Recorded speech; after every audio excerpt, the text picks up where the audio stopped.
Alright guys, welcome to this month's MSEM Decklist stream. Really smooth as butter delivery there, Ricky. Hello. I'm trying to talk slower because apparently I talk way too fast. I think that there's no two ways around it sometimes. Well, Yeah. would you like everyone to introduce themselves then? But do you want to talk about the changes first? The Oh, bounce sure. patch? Actually, no, I think it's better for us to introduce ourselves first so we can match voices to names for people who aren't familiar. Fair? Yeah. Well, I'm Post Cannon Girl. You may know me from 1 million GP top 8s and 0 GP wins. Do you have a million GP top 8? I mean, I guess you do frequently top 8. Yeah, I don't know the count, but that's because I lost count. Okay. But yeah, so who else is here? Truk, right? I am Truk. I have top-rated GPs many times also, but less, and 1, also 0. Hello. Well, I'm Ricky. Okay. Yeah, you can go first. So you're the new player, right? Alright. Yeah, I'm Country. I'm new here. I've not won or top 8 any GPs because I haven't played in any GP. Yeah, so this is going to be very exciting to see how you react to all the cards. Notably coming from Canadian Highlander as a background. Yeah. I have seen you around. That would make sense. Yeah. And for me, I'm Ricky Risser. I mean, you probably know who I am, right? We don't need to do any further explanations. It's on your it's a stream on your channel. Yeah. We're the guests. That said. Okay. So do we want to talk about the changes this month? Because I actually have a screenshot up of the change log now, so people can actually see changes. Okay, so I think a lot of these changes were just like, we'll say, very foreseen, right? I think Chaos Module, Kaelin, and Beyond the Veil were all part of a coalescence of cards that people had been flagging down for a couple months now, so I imagine this was just that coming to a head. Egg of Avarice had received significant suspicion in past and now has been hit, although not to unplayability, as some may say. Yeah. Merrily was a card that was printed a little bit undercosted and has now been costed up. And and also Zero Scattery.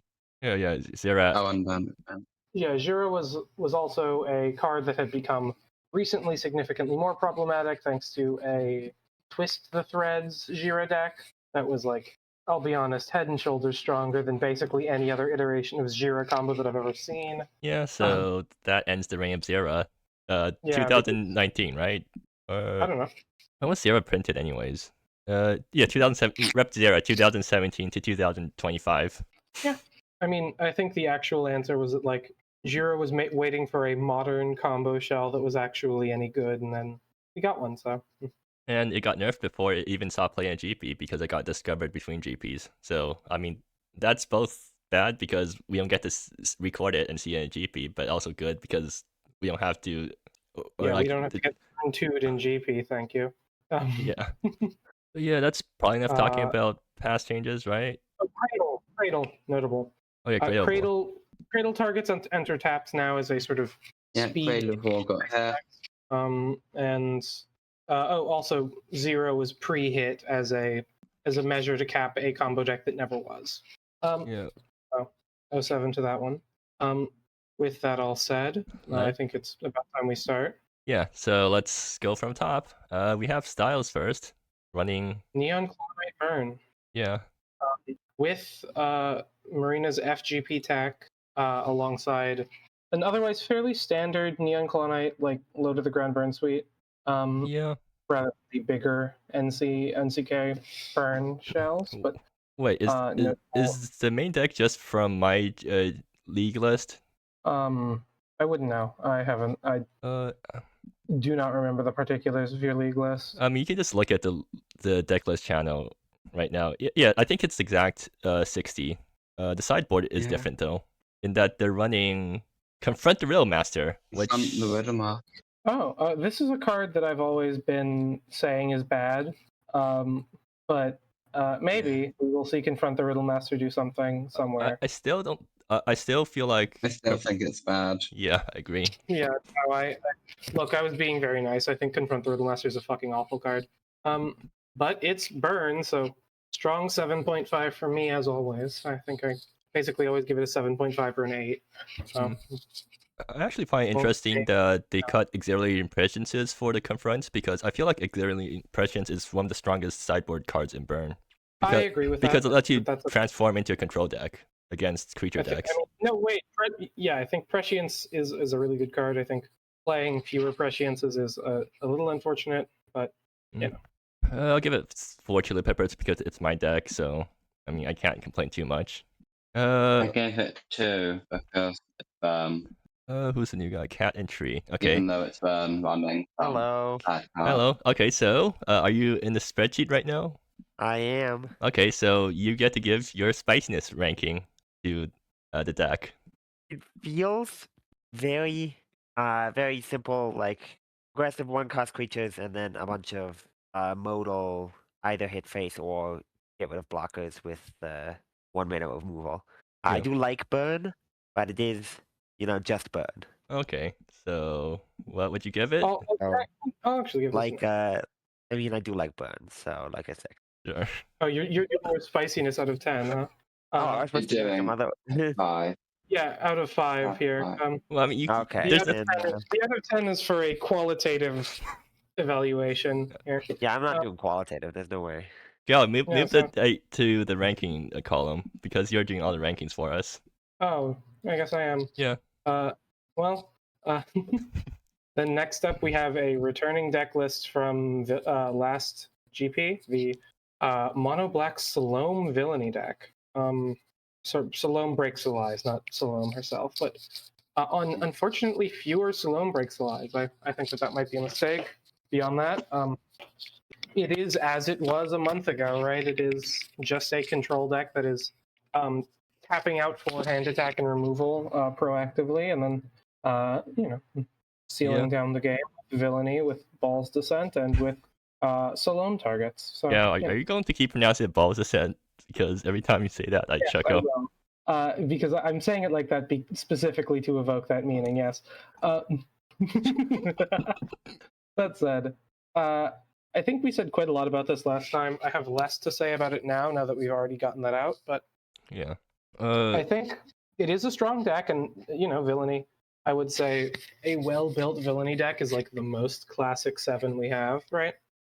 Really, really just like good at what it's good at, and it's good at things that are generally going to be good for most MSEM metas. So yeah, I mean, I'm still going to give it a higher than normal spiciness ranking because Salome Breaks the Lies still hasn't gotten boring yet. But if Nyx keeps running the same deck over and over, I think we're going to drop next month. So give it 3 Chili Peppers. I mean, to be fair, Villainy is also a fun deck to commentate because it's like one of those decks that has lots of things that it can do, right? Or, I mean, not a lot of things, but it has plays. And also, talking about doing commentary about hand attack while we already know what's in both players' hands is very fun, because we can chastise the players for making choices that they wouldn't have known, they wouldn't have info about. Well, yeah. No, go ahead. Yeah, I'm a big fan of a tutor package, especially something like Slum Breaks the Lies. But if I'm not wrong, I think it hits. Oh, it hits Ball's Descent, which is fun. Is it? Yeah, Wait, and it does. Valdez. Valdez, right? Yeah, Valdez, Xanagan, Kajiwara, and and fucking Ball's Descent are all valid targets, and they're good targets. They're really strong targets. That's fun. I'd like a tutor package. I do like having more than 4 tutor hits, but it's good to keep those to things that are actually like good. Yeah, I imagine a very common play is Salome Breaks the Lies, getting Valdez, and then just pinching pennies to trigger the 2 spells. Oh yeah, that's something you can do. Yeah, this is like a bread and butter Salome play. I don't think I really like tutors, so. All right. Anyway. So Kat, you're giving 5 nice, or 4 Chili Peppers. Yeah, that's pretty nice. Onwards, we have this mono black unearthed deck, presumably with a little bit of heritage from the sort of Dodger originated red, black, unearth shells.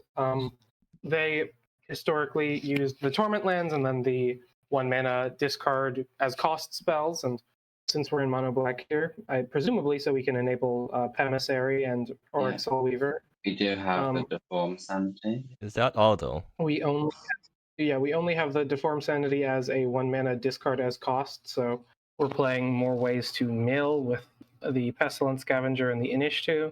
And then we are playing a little bit more to reasonably cast our 3-drops, which the other deck could, the previous iterations could do as well, but it seems to be a significantly larger part of the plan here, given that Auric Soulweaver and Bloodjade Prophet are historically just straight up powerful. Yeah. So I'm not huge with Find Happiness and Misery here, if I'm honest. I think that might be going a little bit too in on the mill plan. No, a little bit too in on trying to maximize card quality in a way that makes it ineffective as a mill spell. I just am not sure if you want to be investing 2 mana in a deck like this into something that doesn't affect the board at all, right? Yeah, Doesn't good affect point. the board, doesn't affect your opponent's hand. Doesn't affect your opponent and doesn't progress your own game plan beyond just like milling and drawing, which is like powerful, but I'm not sure powerful enough for 2 whole mana in a 19 land aggressive deck. Also, Auric Soulweaver, like I don't think I've seen Auric Soulweaver in previous Unearthed iterations before. And no, this is I imagine why they've gone mono black rather than the traditional black red or black white. Yeah, but is that actually good? Because I don't think because it's an idea I'm willing to hear out, right? Because I do think Auric Soulweaver is a powerful card, but it's a powerful card that is exponentially more powerful on turn 2 than it is on turn 3. Well, what? So you're getting it out on turn 2, and you need to. I guess you get to cast a spell alongside it or something. I think the ideal curve is you cast it on, you put it on the field on turn 2, and then you get to draw a card the same turn, and then you untap with it and you go crazy. Right. Mm-hmm. Yeah. Yeah, I could see it happening. Yeah, I think it's an idea I could see working. I think I would just have to see it in action to see how consistent it is and maybe run some numbers on that, but I'm not going through hypergeometric calculations on a fucking live stream. Yeah, they're also running Distorted Fantasy in the sideboard, which is a card that we haven't seen before. I love this card. I think this card. Oh wait, each player discards. Yeah, this card's fucking fantastic. Wow. Sal's left something in chat. Yeah. Sal says that they changed something in the list and went 5-0 with it in League. Okay, well, I trust you, I guess. Yeah, I mean, like I said, I would just need to see how consistent it was, and good idea though. I think a really strong idea. My qualitative ranking will. I'm going to get a 5 Chili Peppers because I mean it's got Distorted Fantasy in the sideboard. I've never seen that card before, and the Auric Soulweaver plan seems really fun if it ever works out. I decided to run Distorted Fantasy because it discards and it targets. Oh, Asti, you're here. Okay. I joined at just the right time. Nice. It's good shit. It's good tech. I think beyond the little bits of clunkiness here and there, I really like this idea. I really like this concept. I'll give, at the very least, the archetype as a whole a 7. The specific deck list maybe like a 6.5, just because of certain points it loses, and I think it's a strong idea, but what is a strong idea that could be further. Okay. Asti, what is Mind's Contagion doing here? Like, what's the game plan with that? It's a Profane Emissary target. It's a demon. Yeah, it's a demon. Target that is a reasonable card. There's some matchups where Mind's Contagion can do a lot of work, and it's a flying 2-power creature off of Profane Emissary. It is something to find off Profane Emissary that is, I think, in this deck significantly more powerful than in the mid-range shells that see this sort of piece of tech, because it's actually going to have haste a lot of the time. Yeah, good point. Also, what about the 2 Deadwood Terrors? So how do you set it on 2 exactly? I think I just end up removing the Dusk Lieutenants and adding in the Deadwood Terrors. I didn't spend that much time thinking about this list because school, but I think that's the only real difference between the previous list and this list was deciding that Deadwood Terror is totally worth running. But I'll Yeah. probably end up maybe going down like whatever card I decide is mid when I play matches. I think that realistically, I think the worst cards in the deck are Most Important Prince and Find Happiness and Misery. Yeah, I was thinking I'm not huge on Prince as an unearthed target. I think you would probably do better to max out on Soul Weaver and Bloodjade. Yeah. I'm always would big be my on. advice. It's Very basically important. just the land cycling on it for me. Like Yeah, you I can understand. like some Ian like, oh, turn 1 Deform Sanity, cycle a Most Important Prince, and 3 mana is like the number you want to be reaching because you've all of your good cards are 3 mana. So if you're Like, not unearthing, you're casting. Like, I understand that. I just think it's a little underpowered for a deck like this, right? And I would Fair, put either yeah. some amount of Deadwood Terror or both, or of the Soul Weavers and the Bloodjades. Gal, you're being a bit staticky now. Mhm. Yeah. Anyway, so I guess that's everything we want to say about the deck, right, Asti? Well, Okay, well, I gotta have to reconnect now. But yeah, Asti. So I'm having a bit of feedback. I don't know if that's just me, but I'm also being. Actually, I might need to reconnect then. All right, I guess we all reconnected. that fixed it. Yeah. So Next one. personally, I just really want to see the game where or post-board game where you board in Distorted Fantasy and your opponent goes 1-drop, you Distorted Fantasy on turn 1, blow that up, discard your Auric Soul Weaver, and then turn 2, unearth it and play something alongside it. hello? Am I audible? Yep. Yeah. You are audible. Is there? Oh, Oh dear. I might need to reconnect again, or maybe you need to reconnect. Yeah, I guess Asti's heading out because of internet issues. Understandable. So yeah, Profane Unearth 5 Chili Peppers. I think we're done talking about that deck, right? yeah, I think we. All right. So moving on to Scribble's deck. Oh, by the way, do I sound fine? I might need to reconnect. Yeah, to me, We need to reconnect again, I guess. Sorry guys for technical difficulties. I mean, I didn't really prepare when going into the stream, so it's to be expected. But all right. Hopefully this works. Uh, oh, you that works a lot better. you sound significantly better. Okay, cool. I guess I have to actually restart Discord then. But yeah, so let's talk about Scribble's deck. Well, yeah, onwards. This is using the Satrapy mana base that was sort of popped up significantly in the pre-season to last GP, but did not actually see a ton of play. We were seeing it sort of come to fruition here in a whimsy control deck, which Ooh, I am. Whimsy. I'm big on whimsy. I think this card is extremely powerful if you are not just like playing it stupid and trying to mill your opponent to death. So what is Yeah. Whimsy doing here? It's a card advantage engine. Doesn't seem that reliable. Like, how many blue things do it have? You only need to reveal any instant or sorcery, not a blue one. Yeah. I see. And there are 5 blue force as well. There are 1, 2, 3, 4, 5, 6, 7, 8, 9, 10, 11, 12, 13, 14, 15, 16, 17, 18, 19, 20, 21 blue spells in this deck besides Whimsy itself. So you're triggering it. You're triggering it enough, and it provides you with some inevitability, so you don't actually have to be big on pressure. Like, milling your opponent out is nice about it, like, don't get me wrong, but you're not trying to turbo mill your opponent. You're using it to create significant card flow for your control deck. Also worth noting that of the blue cards, some of them can be cast twice, such as End of Days and Reveal Eternity as well. So even more whimsy cards. You mean a Flawless World and Reveal I mean Eternity. Flawless as well. and Reveal Eternities both do double cast. And, yeah, I think 27 might be a little high on the land count, especially with 4 Satrapy Cyclers. I think you could probably cut down 1 or 2 at least. I mean, you know what they say.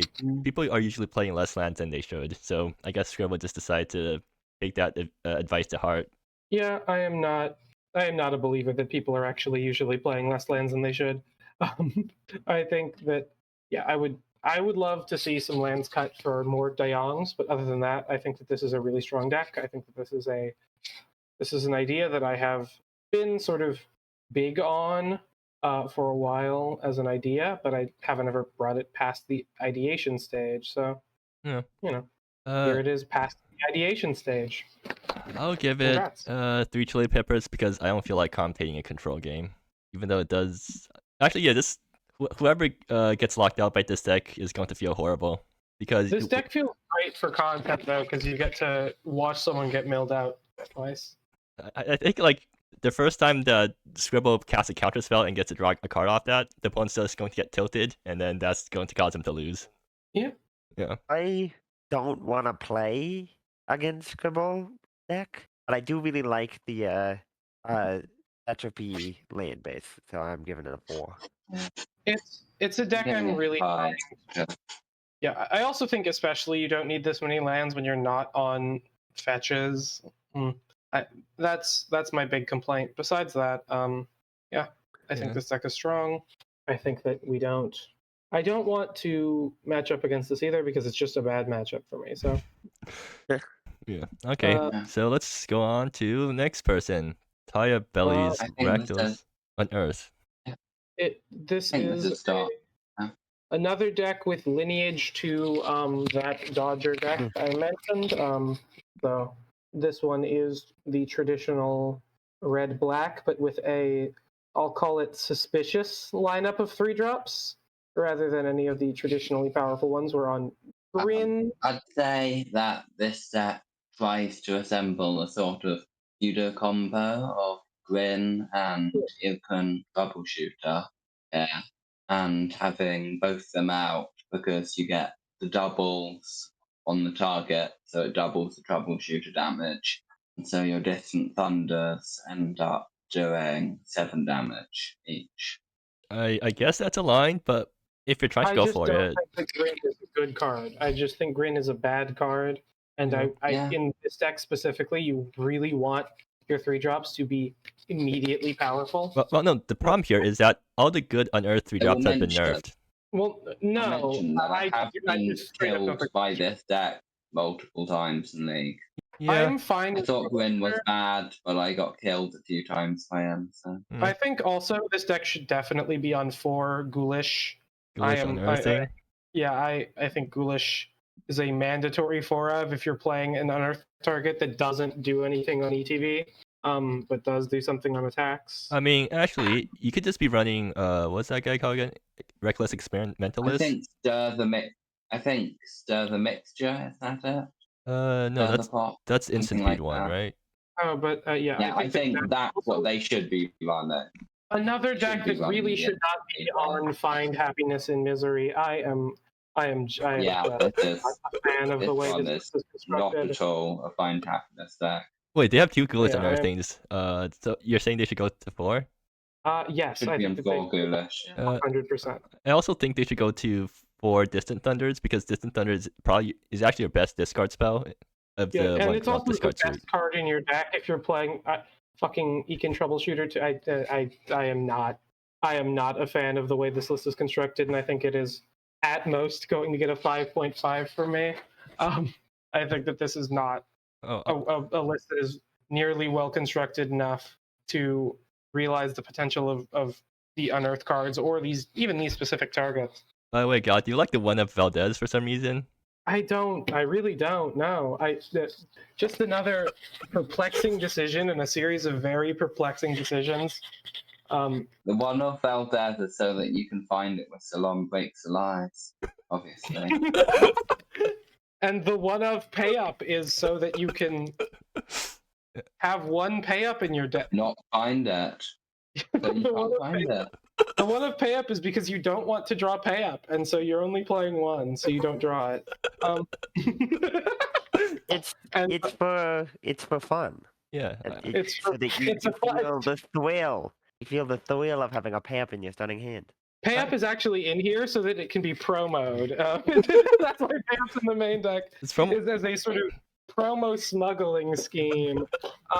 But Playup already But had the no. promos. I don't know if you can promo a card multiple times. You can definitely promo a card multiple times. Uh, I've been in the octagon asking for some shit like that before. Well, I mean, you can do the silver promos multiple times, but I don't know if you can do the gold promo of a same card multiple It's times. from 2 different people. You can, yes. Has that happened I'm before? I think. I don't think That so. said, Yeah. I think it happened. It's happened with some burn spell or another. Point is, I think we should move on from this Yeah, action before it ranges into bullying. Now we Ford- get on to Band Concord.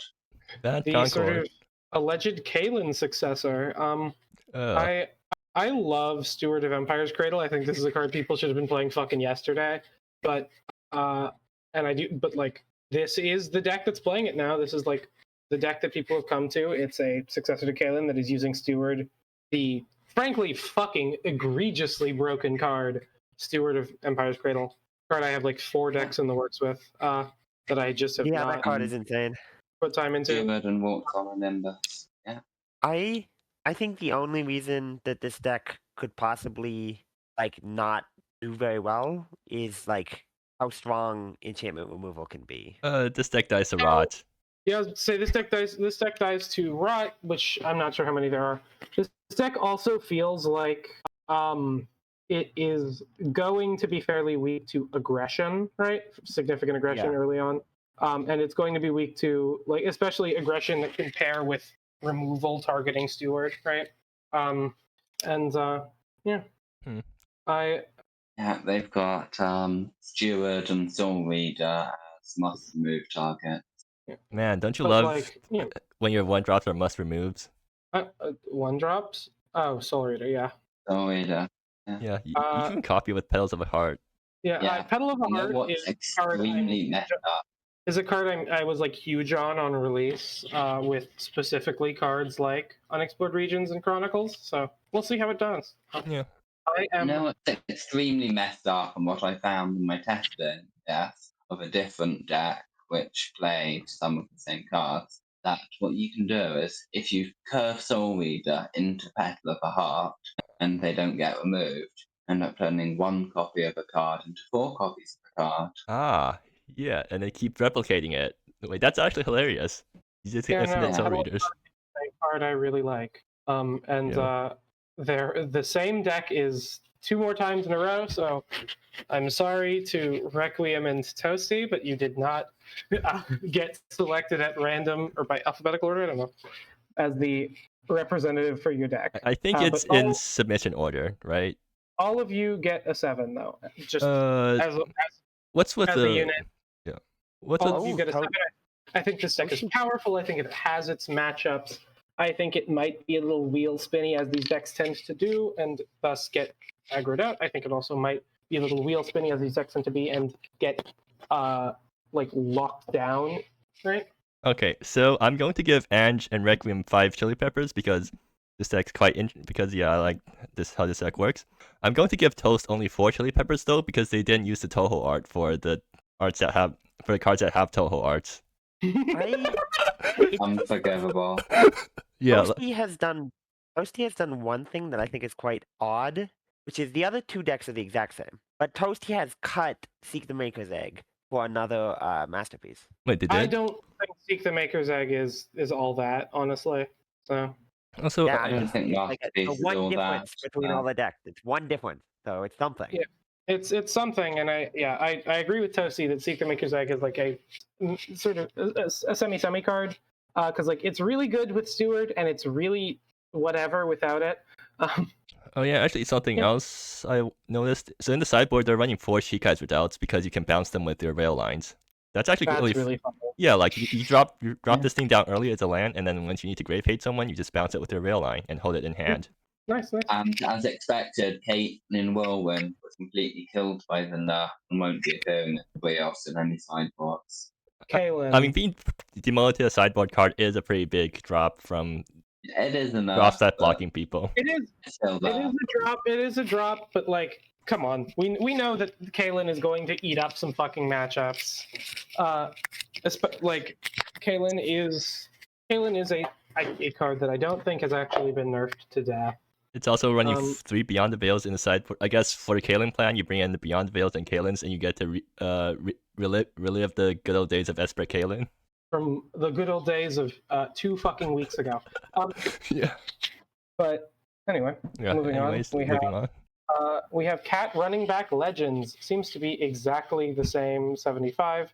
No, with I think a land cut question mark. But yeah, we are on. I think like exactly Legend, the same so I'm 75. giving it Oh 5. no, with four Lost in Seeking. Yeah, I have become extremely convinced that Legends is insanely more powerful than it was even just immediately before Lost in Seeking, when it was already, in my opinion, one of the most powerful creature aggro decks in the fucking format. But you know, it is. It did its thing. This last GP. I apologize, Gal. Yeah. You ran to the you ran into the deck that plays 2-mana removal that gets bounced. Yeah. No, but that's actually not why. I lost primarily because because of the other issue with this deck, which is that I'm fucking cursed whenever I play it, and I don't draw lands. So hopefully somebody else who's playing it will not experience this problem. Yeah, maybe they actually will be able to get some good performance out of this deck, and you can be proud that you built the deck. I made it to top cut last month. I'm like on this exact 75.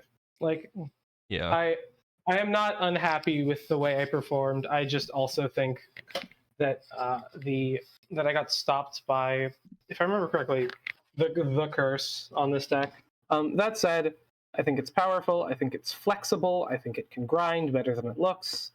I think it plays through board wipes better than it looks. Yeah. Yeah. I'll give it 4 chili peppers because I mean it's like because I'm kind of bored of Legends, but at the same time it's sort of a new build that the new cards breathe new life into it, so maybe it works out. Yeah. Let's see. Cat in a Tree. Are you also? You want to speak? Want to speak on this? Yeah, so I'm a little bit worried about my first matchup against this deck. This deck is pretty scary. Yeah. Yeah, no, this deck is really scary. It's really wonderful. Jack. I'm a big Jack fan. I think that card is extremely good at closing out games, especially in a Legend deck. Yeah, I'm very worried about this deck. Yeah, this is like one of the oldest like good archetypes I ever built. I even remember playing it for a while before, or back when Lisa was only 2 mana. After it got nerfed, I kind of moved away from the deck because it's no longer completely busto. Yeah, it's just really good instead of format ruining Lisa. But you know. Okay, so let's move on. Moving on, we have we also have Zufia. I don't. It's pronounced like coyote, but I'm forgetting how the word coyote is pronounced suddenly. Yeah, Zufiote. Fucking is on dragons, just the same dragons list as before. With is this like decked by Purple Murasaki? Yeah, this is the purple deck, but I think actually literally exactly the same. Didn't Purple say that they wanted to make some changes or something, or they would have made some changes? Well, I forgot what they said. So I imagine so, but this is I think exactly the purple deck, and I'm a fan of the purple deck. I think it's strong. I think it does its thing well. It has a little bit of a problem with running out of steam and draws without prints, but you can make draws with prints fairly plentiful. So. I wonder what would happen if you tried to stick Exhilarating Prescience into this deck. Probably powerful things, somewhat, but I also think Exhilarating Prescience is way better in decks with a lot of small spells. Wait, who's making this noise in the background? Ever. I think that other than that, this deck is very standard to dragons. Yeah, it's running Tower of Lounge Shadows, which is a card that we don't see often. Yeah, I think it was in the purple deck though. So. And also for you guys out there, so Gal, if you're playing this deck and you drop Neon Claw Knight, which option do you choose? I think you just choose damage every time. Really? No, I think this is reduced every time you want your Flames approach. Well, yeah, I think you want your Flames approach to have its cost lowered, but you're also tapping out on turns 1 through 4, right? Isn't that actually good for you because that lets you curve a burn spell into your tap out? This is like a very classic standard juice deck. This is like maybe somewhat consider increasing the damage if you're like completely hellbent, but like no, this is the reduced deck. So would you say like you reduce around 80 to 90% of the time? Yeah. Okay. Well, I trust you, True, because maybe Played a lot of Flames Progeny all night. Although it might just be me never drawing land, so who knows. Yeah. Anyways, so I'll give this 5 chili peppers because it's a purple deck, and you know what I say about purple decks, especially when purple hasn't been super active lately. So purple decks are a lot rarer. Yeah. So moving on, I guess. Flashcat is still on Elizabeth ramp. Yeah. Did that deck work out for them? My thoughts have been slightly improved on this deck, but I am still not high on Wait, the never mind. deck. They're on the Verdant Sanctuary build now, so this deck actually has a reason to exist now. Like, yeah, I like parts. No, it was Verdant Sanctuary last. Wait, were they? I thought Splashcat was no.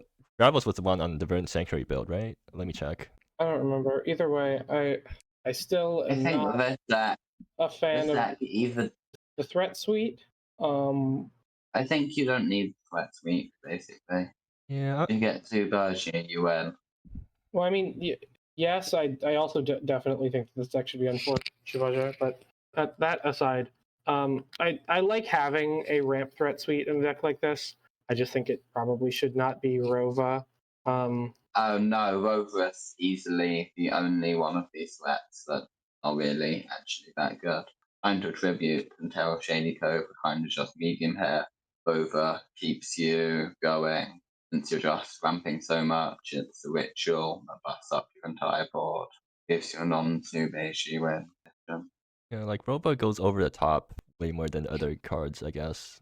I just don't like that Rova wants you to have anything, like needs you to have anything else going on for it to be good. I think that's a philosophy of ramp threat that I generally like to stick to. Is I think if you are ramping 7 for a card, it should not demand anything else of you. It should just be a 7-mana card that is game-winningly powerful on its own.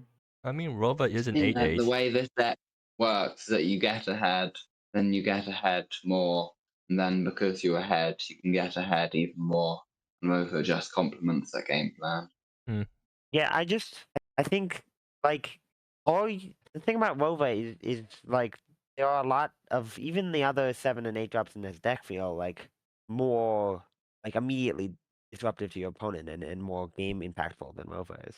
Yeah, and like that, and also again, I do another thing about this deck that I'm noting is like I do understand, right, but I am not a fan of Eviana at all. Fair. I think that I like that the ratios have been cleaned up somewhat. Still not a fan of Jubaji being at anything like 4. I like the turn spell actually. I think this is a really fantastic deck to have a turn spell in. Really? I also agree. I'm not a fan of Viviana here too. Yeah, I think that in a deck like this that gets more than one land play a turn and has access to functionally infinite lands, you love being able to just take an extra turn. But why this extra turn? Is this the best extra turn spell of all the ones? This is the best 5-mana extra turn spell that we have. We not having any other ones? There are no other 5-mana extra turn spells. That are good, right? Like the ones that don't have downsides. Yeah. I mean, I guess we could do time. The time half of Time and Again might be better than this, but it is triple fucking blue, so. Yeah, the deck can't do triple blue. Like, it was deemed uncastable, like, then yes, this is the best one. And I imagine she looked over it and she just deemed that Time and Again was not castable.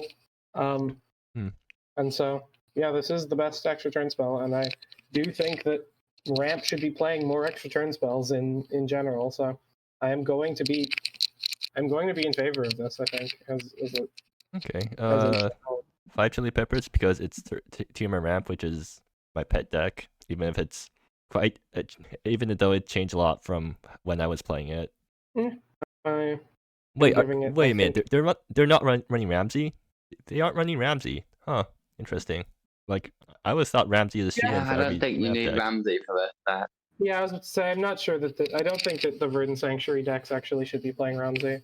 Really? I mean, Ramsey. You still get the nut draws with Ramsey Primal Resurgence. Well, yeah, but like, I don't think that that's what you're playing for. Yeah, but I it's think like that you're playing for nut draw. Ramsey still supports your main game plan and sometimes lets you nut draw. Yeah, but she's also, in other ways, kind of shit. And also helps your Rova boards.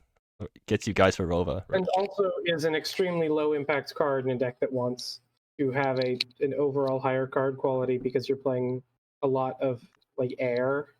Fair. Maybe I am just Ramsey pilled. I think you're a big Ramsey head, and I think that that's negatively impacting your judgment here. Fair. That said, With that said, I think I will bump up my rating a full point from where it was previously to 6. 6.5 from 5.5. So yeah. Cat in a tree. Do you have anything to say? I'm still thinking about that.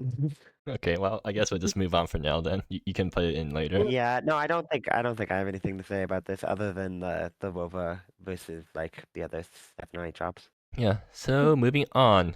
Game of Chairs. Who's that? we have one of the new players, I believe, on the Game of Chairs is the new player who came in very interested in Toll Midnight, and so is playing the Vedu as the only target Reanimator deck. I like parts of this deck really just a lot. I'm a big fan of Unseen Maniac as a fair plan in Reanimator. Big fan of Jar Champ. I would think that I would prefer probably more, just like a larger count of targets, right? Even if it's just more Operation 433 for Vedu, right? I would prefer a larger. Yeah, I'd probably play. Yeah, I'd probably play an extra 2 Azos in main. Yeah. Yeah, extra 2 Azos, or maybe even again just like a 3/1 Azos Vedu with 4 Operation 433 would be where my mind goes to immediately. Yeah. Right. But other than that, I think this deck is very powerful. I'm a big fan. I expressed that I think at the time of seeing it, but yeah, I'm a big fan of this. I'm probably going to build my own take on it at some point fairly soon, just because I have a friend who might or might not be significantly interested in it. So, yeah. I just looking at Unseen Maniac, I think that this card does a very, very good Psychic Fog impression. I think it just seems very good in the Reanimator shell. Yeah, I think it's a really powerful card that I really like. I think that if you are in the blue-black Reanimator space, it is exactly the place you want to be. It hasn't seen that much play, despite looking really good. I know. It's Unseen, right? That's why it's Unseen Maniac. Thumbs down, but I think that joke is a solid like B+. That said, I think that I hope the set goes far, because I think it's cool. I really like Unseen Maniac. I think it's one of the coolest cards in the format. That's all. Also, like they're running 2 Beneath the Zedinas in the sideboard. Like, do you want to run Beneath the Zedinas in these decks that can't self-mill? Beneath is fine. You're playing a million discard. Like you're playing, you're playing fewer discard outlets than I would personally like, but you're playing enough for Beneath the Zedina to not be dead ever. Like you can just cast it to get it in the graveyard also. So like I don't. Fair. I don't mind it at all. And like I understand the plan is to side further into the 1 Azos and the 2 Operation here. I think that I would prefer siding out of the combo rather than siding into it, right? That's all. Okay. Moving on, have Cat and Tree here's. Did I give it a rating? Yeah. This is MacGuffin's Zoo Soldiers deck. Ooh. A couple notable hits here. I am a fan of playing 4 Real in this archetype and playing a burn spell instead of out of body, but I think that the archetype is powerful. There is one mistake that I can distinctly say that I submitted this too early, and I know for a fact that I should have a different card in the sideboard. Bogborn Exorcist, shouldn't have put that in there. I should have put like another graveyard hate spell. I would say that I like maxing out on your zoos and your reals. But beyond that, I think this deck is really powerful. I think that this is or at least another really strong creature aggro deck. I think that it's one of about a dozen really, really strong, really explosive creature aggro decks. So big thumbs up on that. It's like really strong creature aggro decks that usually end up not winning a GP because they either got masked or ran into a deck that had a really good anti-aggro plan. Yeah, but like I do think that they're powerful. I think they have a good place in the format. Yeah. And I think that this one is among them. I think McGuffin did a really good job at this. I think that again in this deck I would prefer like a Scorches to Ubes, right? Yeah, I agree too.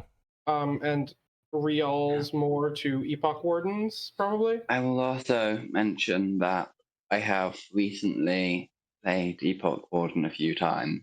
The card is much, much better than it looks. No, it's just like it is a strong card. I just think Rial is a stronger card. Yeah. And you need in order to put cards in a deck, you need to remove cards from a deck. Yeah.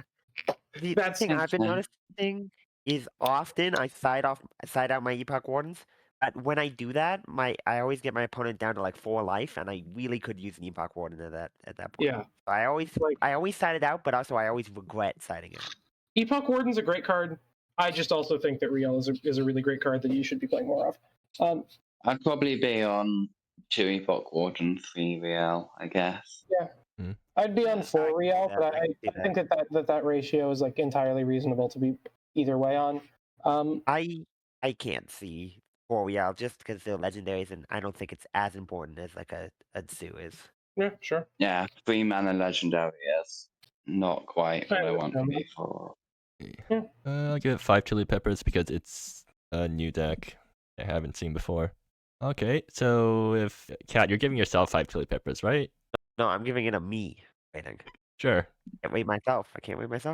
I always rate myself 5 chili peppers because I'm always going to be recording my games. That's true. Yeah. So moving on. Yao is on the 100 card deck again. Back.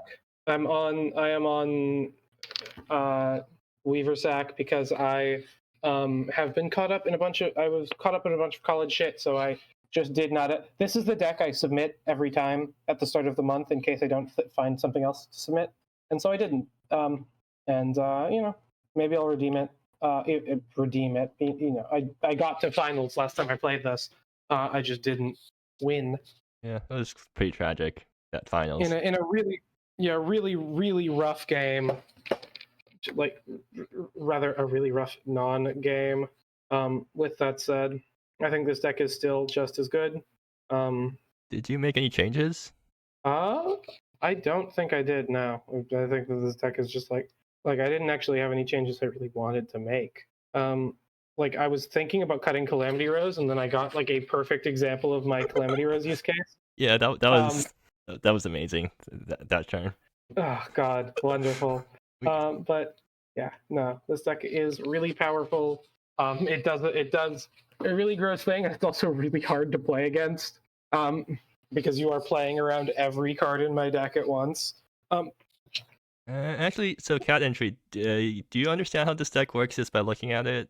Or do you want? Absolutely not. I understand like some of the lines. Like I know Fireweaver is very strong. I know a lot of like Fireweaver into like Solid Mist or whatever, but I don't know what it's trying to do. Do you want Cal to explain? It's basically selective reading what lurks. This is the deck. I can handle this. Selective reading what lurks beyond, and as well as Fireweaver, Anran's Radical, and Ancestral Council form a tutor suite where almost all of them link into each other. And as a result, we get this extremely harmonious, extreme tutor toolbox deck. It can go to 5 immediate. Gal, you can use the word Yu-Gi-Oh if you want. We're not like. It is a Yu-Gi-Oh deck. But I think that it's a little more than that. Just being a sort of a Yugist paradise here. We are going through these True Seekers to get to 5 immediately from a 3, and that means that we get to do extremely powerful toolboxing and extremely explosive end games with Kaoro, right? Kaoro meaning we can basically always be producing more value than our opponent if we get going. The decks that beat it by either killing it too quickly, which or like just having a constant flow of like removal and card advantage, or like counter magic and card advantage, right? Yeah. But yeah, the deck toolboxes it. Every single tutor in this deck tutors basically every card in the deck. Like Enran's Radical can find Selective Breeding, which can find Ancestral Council, which can find What Lurks Beyond. Fireweaver, which can find Fireweaver, which can find Chaos is Your Redemption, and Tali's Command, which can find What Lurks Beyond, which can find every creature in the deck. Right?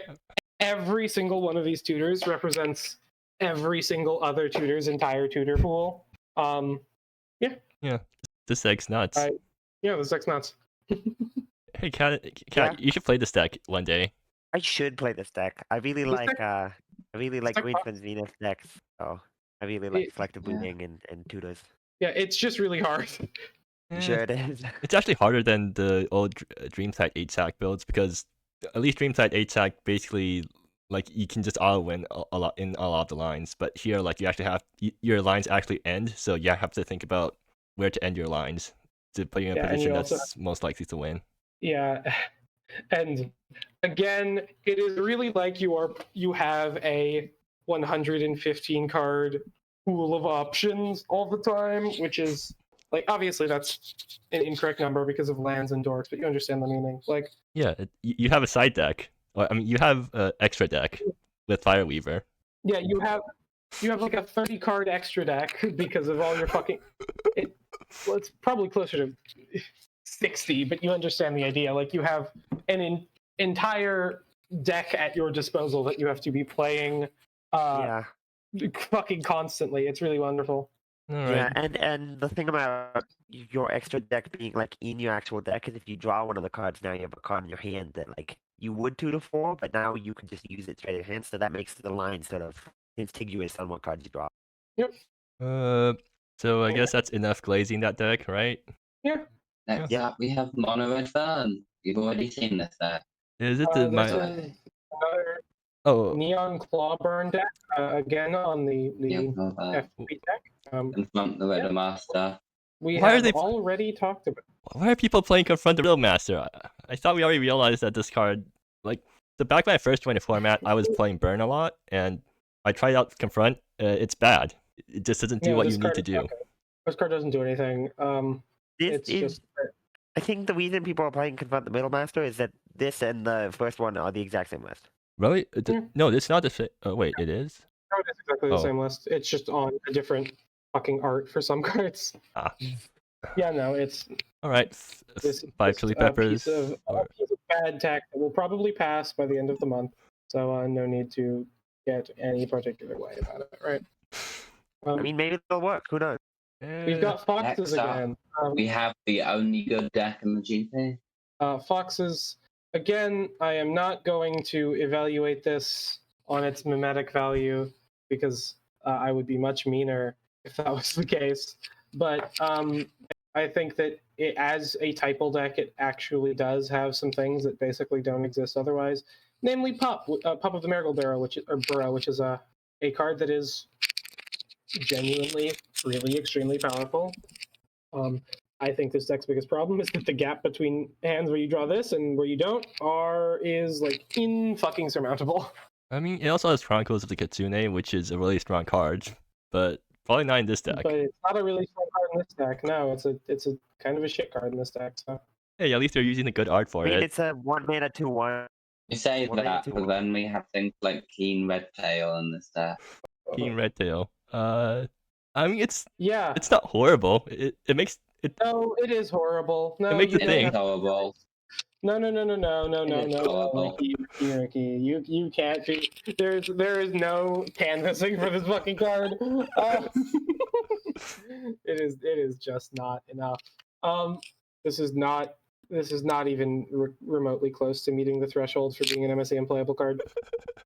That said, I also am just like, again, not a fan of the like Bunny Fox meme, so I'm also a little bit harsher on it than you all might be. don't like memes. I like jokes. I do see like there are often these archetypes where there's one extremely strong like synergy piece like pup, and then it's sort of sacky, and I worry this falls into that. I don't think Pup makes up for the rest of the deck. Like Pup isn't even that broken, right? It's like just good. It's not Yeah, busto. like we have creature decks with synergy pieces of and above Pup's quality that are just actually good otherwise also. Like Yeah. Merfolk. Legends, like Merfolk, Oh, like wow, Legends, 3-mana Lord. like soldiers, right? Yeah. Yeah, I just mean, not a soldiers fan. have like 3 very strong cards, and the rest of the cards don't really do anything. That's not the case. I mean, I look through like all the soldiers. No, yes, I'm calling your deck soldiers. Yeah, but like the only like thing that actually cares about soldiers is the one card. Well, yes, but it's a way to refer to the deck. Like it is the name of the archetype. That's true. Also, I- yeah. So this deck is also playing 3 Imperial Sieges in the sideboard, so maybe it just gets some wins off of that. It almost did get an Imperial Siege win off of me, but then it didn't because it didn't do anything. So Yeah. um, So I'll rate it 5 chili peppers for a meme. What? Yeah, sure. 5 chili peppers for the meme. And so moving on. Next person is Triuk. Me. Is it the same deck? Oh no, Yeah. it's not the same deck. No, it isn't. it's This is Hybrid Observer. Observer. Oh, It's Hybrid Observer. This deck fucks. I think the Observer deck is still good. Like Soul and Reader in this deck. I am not. Soul Reader is actually good in this deck. I was say I'm not quite sure how the Soul Reader and Pedal plan is going to work out, but I'd be interested in seeing. Right? I think Soul Weaver. Well, I think like on my second game of this, I managed to get like a second goldfish with this.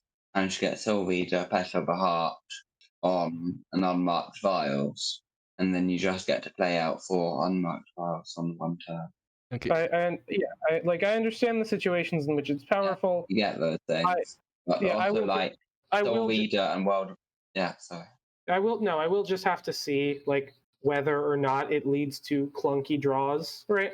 I will also mention that Soul Reader and Wildlife Sketches, if you get an unchecked Soul Reader Wildlife Sketches, you just win the game. Gorgeous engine. Yeah. Yeah. Really wonderful. I'm kind of Soul sad. Weaver is like Yeah. spooky.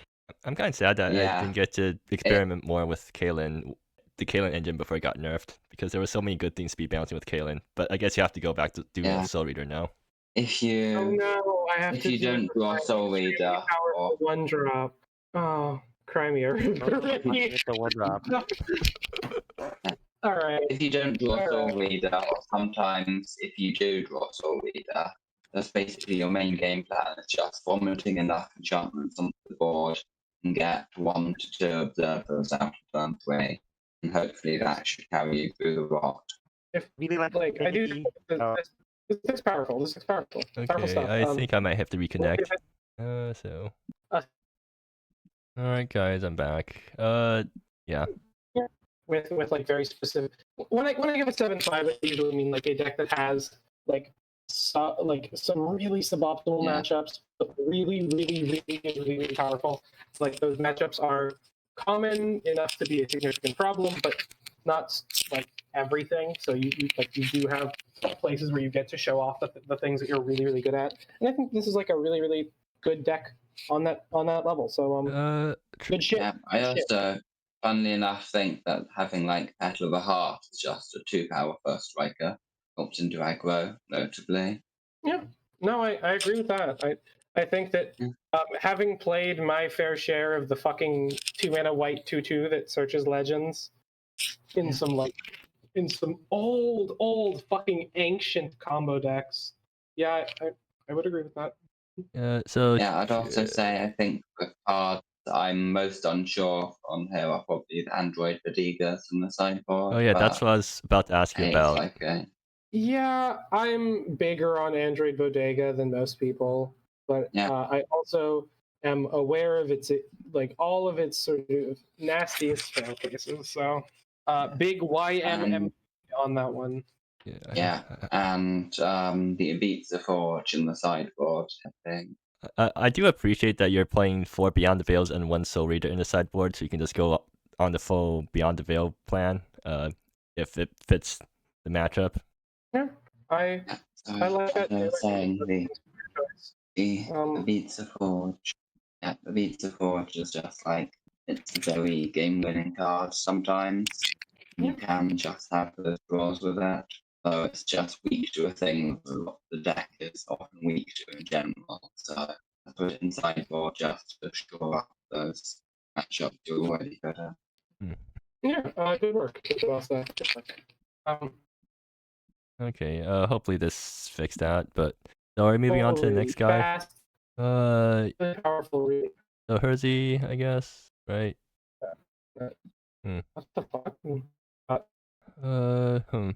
Yeah. Are we all running into technical difficulties right now?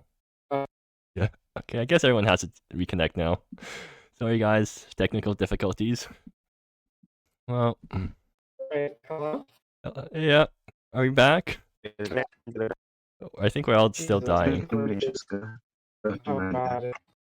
Do we want to try and move to the studio booth, see if this changes anything? Yeah, sure. Immediately so much better. Night and fucking day. Night and fucking day. Wait, how does that work? Is there something special? I have no idea.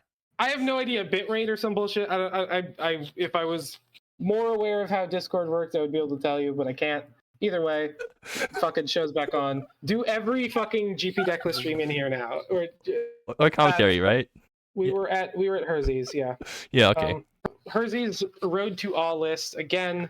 Fast, powerful. A lot of people are just not prepared to get turn 3'd in this format in general. And this is a really good deck at turn 3ing you. I like that we can, to an extent, like side into like this like reanimator plan with Rova and Reclusive Augur. They're running Rova as their reanimation thing. I think that it's much better in here where you just have these like random shithead 1/1s that no one wants to remove all the time, and like you don't have to have Field Tender for Rova to have a bunch of like random 1/1s, and you're reanimating Rova rather than casting her. So they're also... and I do like the yeah, go ahead. I like the Lion's Vanguard as your main deck reanimator. And no, the way the deck plays is you just do Clawing Shaman, returning 1,000,000 creatures, and Lion's Vanguard, and you kill them. And yeah, it's good at it. It's powerful. It's got Tomb Steward. Is that new? No, Tomb Steward was in last time. I don't like Tomb Steward very much, but I hope it's good. I just think it's a little bit of a whack 3-mana play. Also, I love how they're running Conjuring of Locusts in the sideboard. You thought decks lost to Rot? Well, does this blow up those decks better than Rot does? This is really nasty against some loses to Rot decks, although not the ones that are like creature based, obviously. I mean, sure they can run Rot in their deck, right? Or no, never mind. They can't Rot. They would need to Rot their own board. So I guess this is like a Rot that doesn't blow up your own creatures. Yeah, and at that it is very good. And also, it's a way to deal with like persistent pieces of graveyard hate that like stick around a little bit. Oh yeah, right. This thing wiped out Sigil of Radiance pretty well. Yeah. So... and like long forgotten. Although to be fair, like if you're spending 4 mana to wipe out one of those enchantments, you're probably not up on exchange. You want to wipe out board of enchantments. Exchange, but like I think that the decks that are playing those are often playing other enchantments, especially long forgotten. So like they also got Charming Marauder for the single target stuff, I guess. Yeah, I don't mind this. I'll give it 4 Chili Peppers. Like it's a very cool deck, but I'm getting kind of bored of it. Skill issue. It's this deck fucking rules. All right, we've got Zangi on ninjas. Well, it's Merrily because it's 2 mana now. Yeah, Merrily is now a card you can play in this deck because it's a 2-mana spell. So it fetches out all your monuments. Fetches out your monument. Fetches out your Seraphina's Gift. I guess you got the one of Seraphina's Gift in case you run out of good monuments to fetch. No. Seraphina's Gift is absurd. It means you have unparalleled card selection in a deck that really appreciates having unparalleled card selection. Yeah, but like, so once you get Merrily hit, and do you fetch Seraphina's Gift first or Monument first? capital I would say probably capital I, capital D. It depends. Fair. It depends on what your board is like, what your hand is like, etc. I don't know what's up with Rattle Cage Terror. I think it's maybe fine. I'm not huge on this card.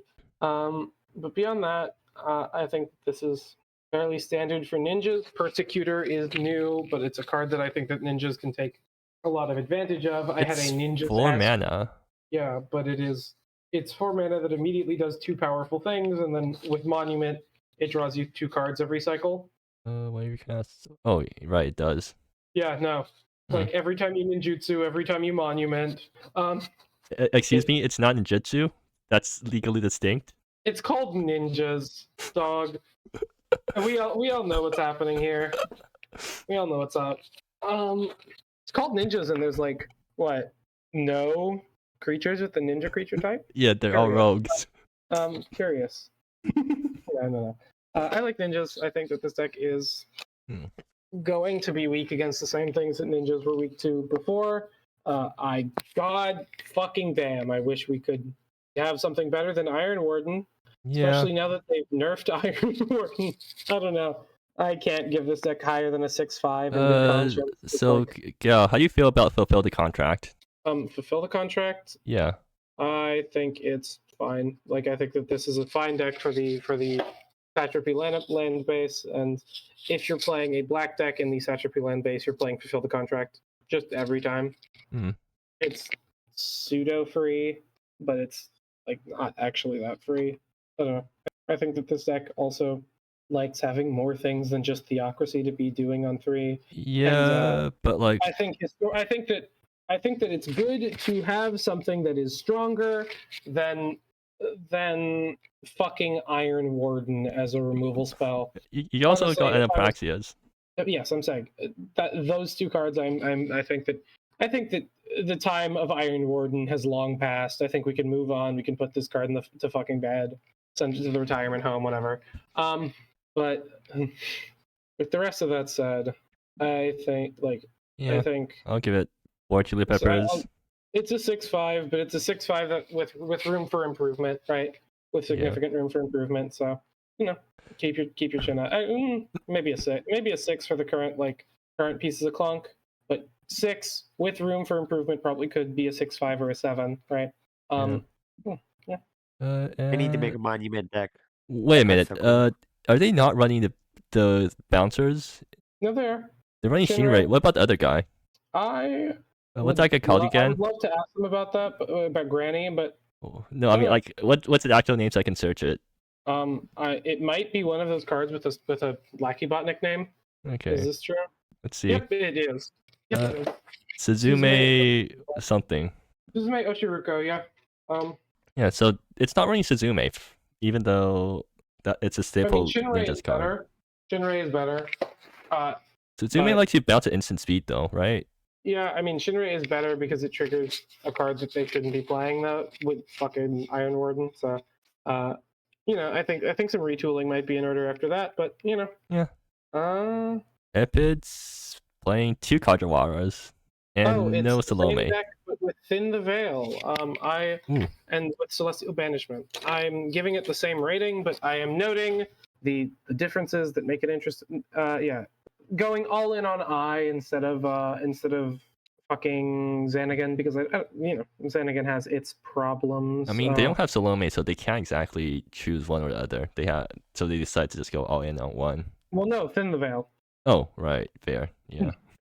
So no, you could do both, but I agree with Epid that I think Kajiwara I is a really, really, really powerful card.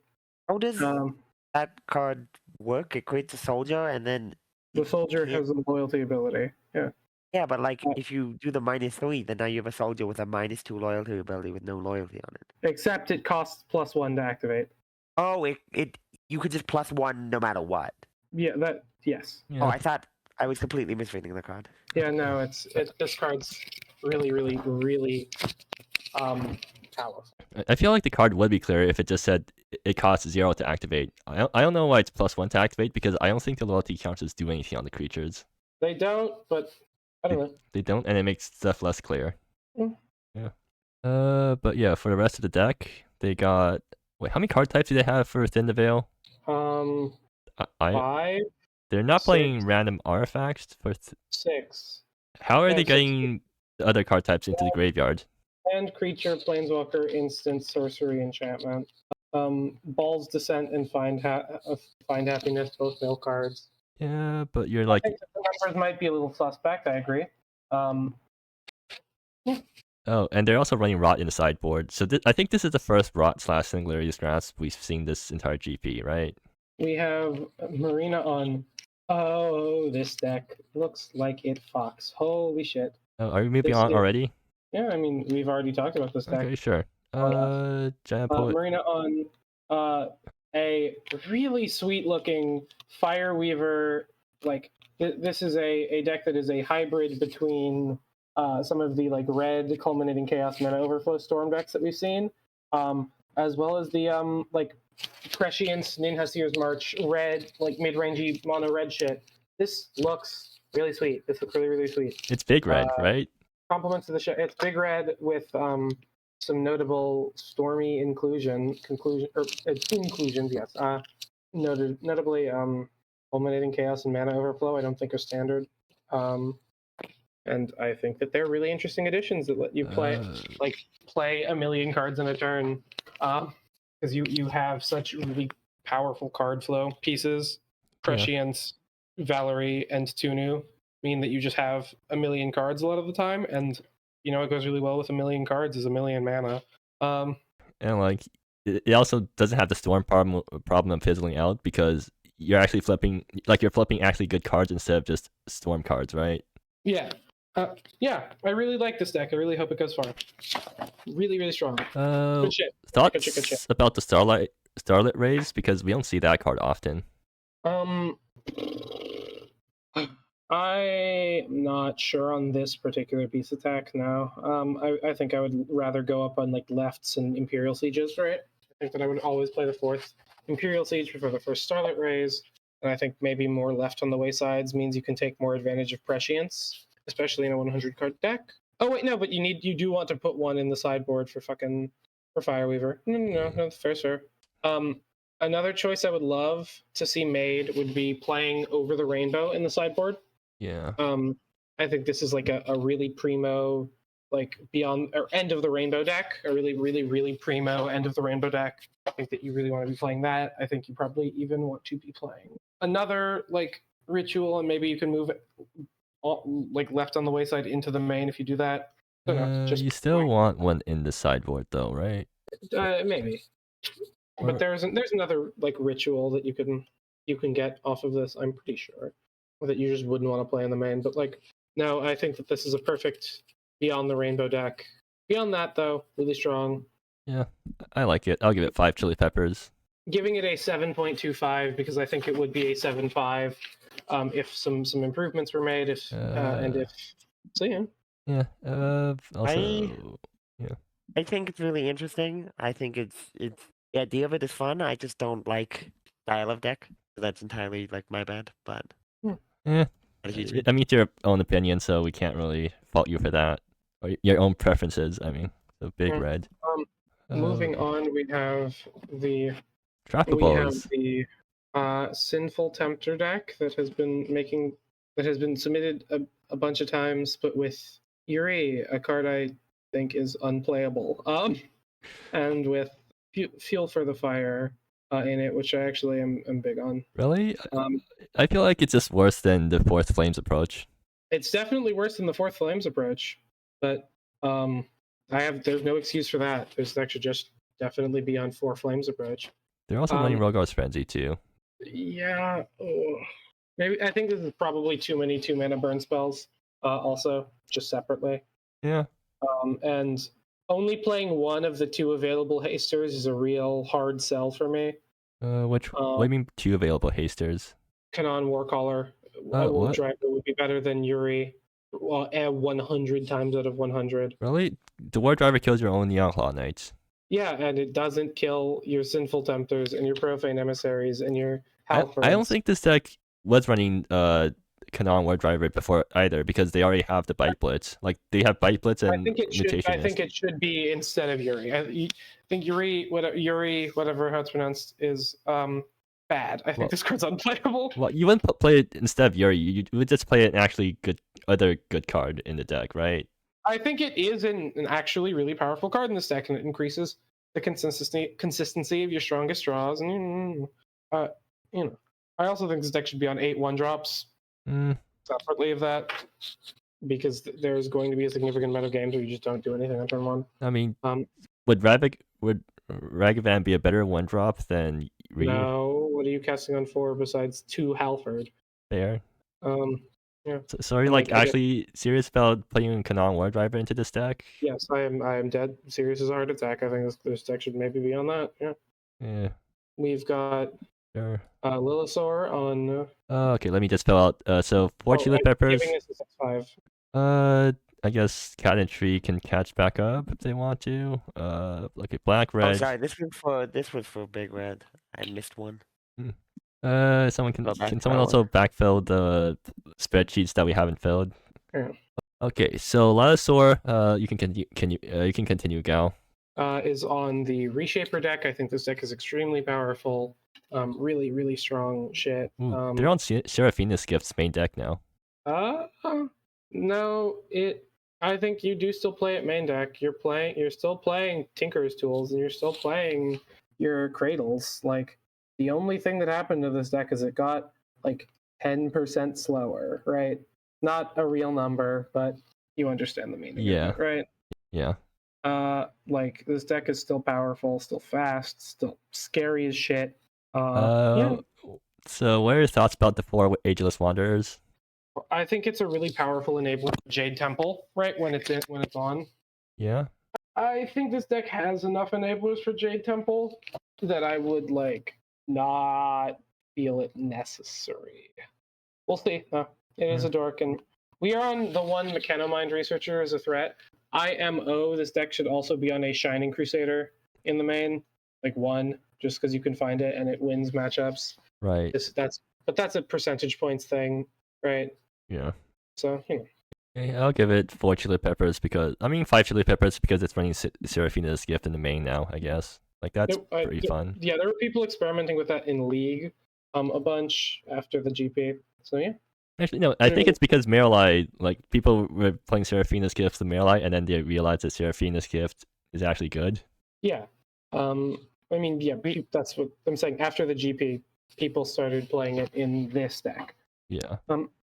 What are you dead maintaining? Oh, right. What's the mana thing? Oh, the combo is you do Dimensional Reshaper to make a dead man's hand make a spirited artifact into a dead man's hand, right? While the spirited triggers on the stack. So either Android Bodega or Abusive Forge. Horrifying. Yeah, and so you just get to kill your opponent. Yeah, and it's out of nowhere. It's really scary.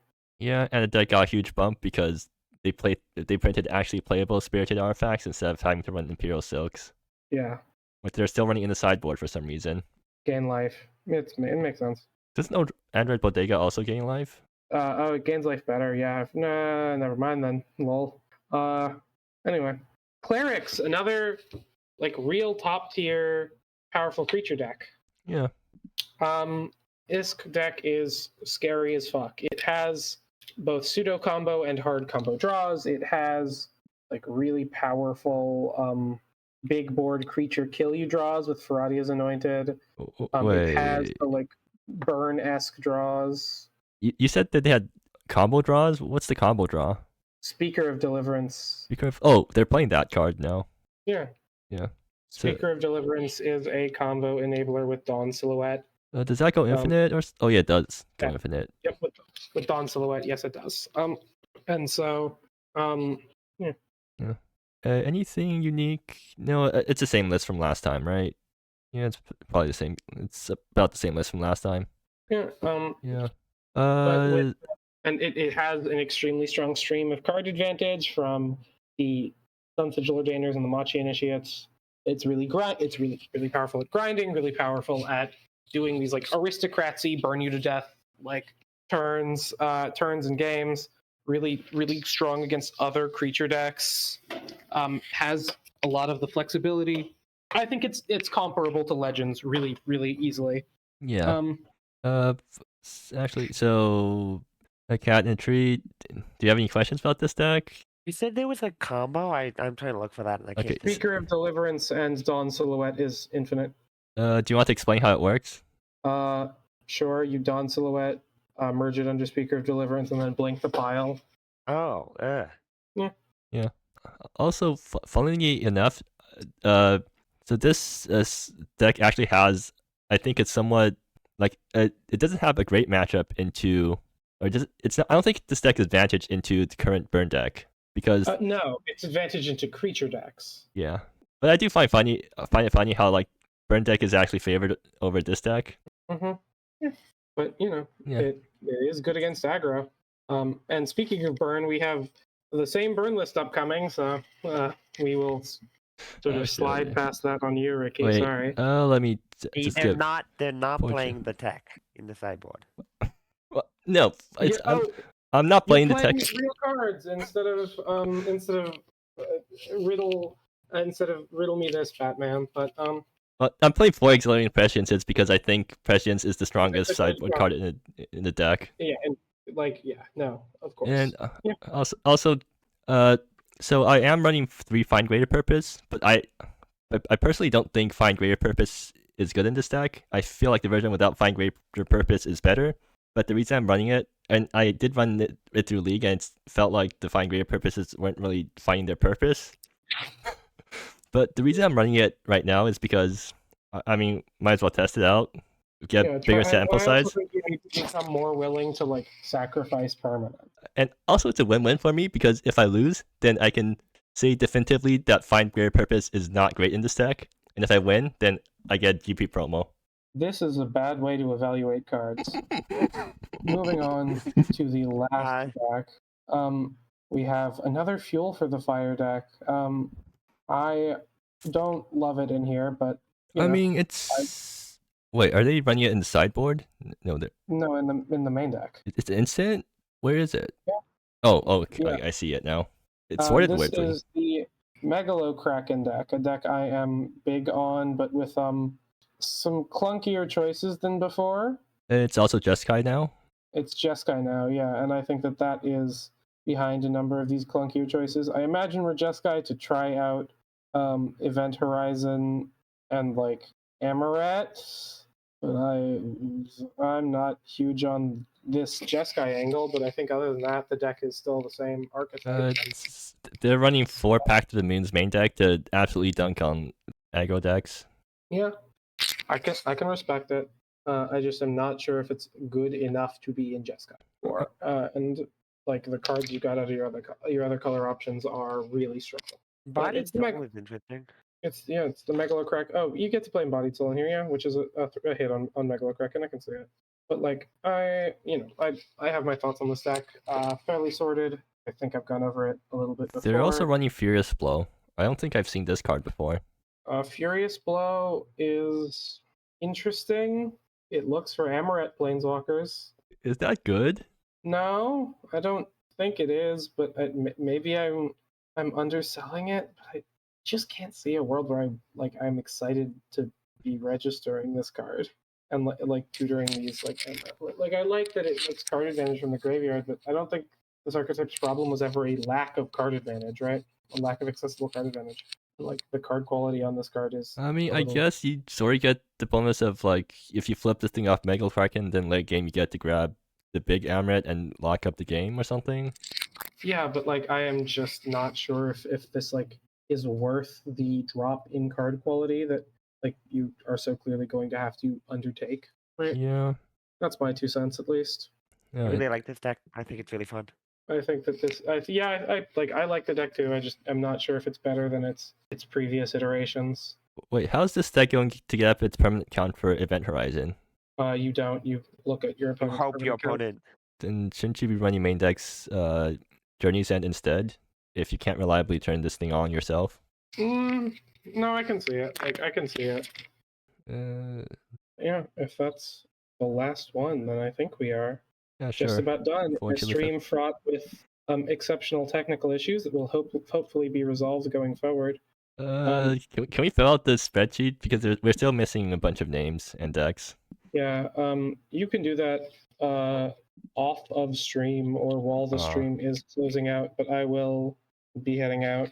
Okay. Thank you very much. Thank you very much. Thank you all for watching. Yeah. Thank you all for watching the VOD. If you're watching the VOD, post the VOD, Ricky. If we're not planning on it. And otherwise, see you. Also, Cat in a Tree. Thanks for joining us as a new player. We like to see your perspective on things. Yeah, shout out the new players. Shout out this month's new players. Shout out CatCon just because I want to. Yeah. What do you think about the format so far, Cat? I've liked the decks I've played against. Okay, that's good. That's a good sign. Yeah, that's MSEM strong suit. Is all the decks fucking rule. Yeah, good thing you joined the format after the deck that can discard lock people or can draw step block people. That deck was also fucking cool. It was just too strong. And had some unfortunate play patterns, but it was that fucking like cool. the weird bounce deck. Yeah, Esper Kalen. That deck was really fucking cool. It was just like I'm glad I have plenty of that in standard. I don't need any more in. Wait, there's a draw step block in standard? It's not a draw step deck. It's just a deck that is about bouncing enchantments. Deck. It's a really sweet deck. It's cool, but I don't want to play any of it. Yeah. Goodbye. Yeah, with that, we'll call it here. So thanks for watching, guys, and we'll see you in the games.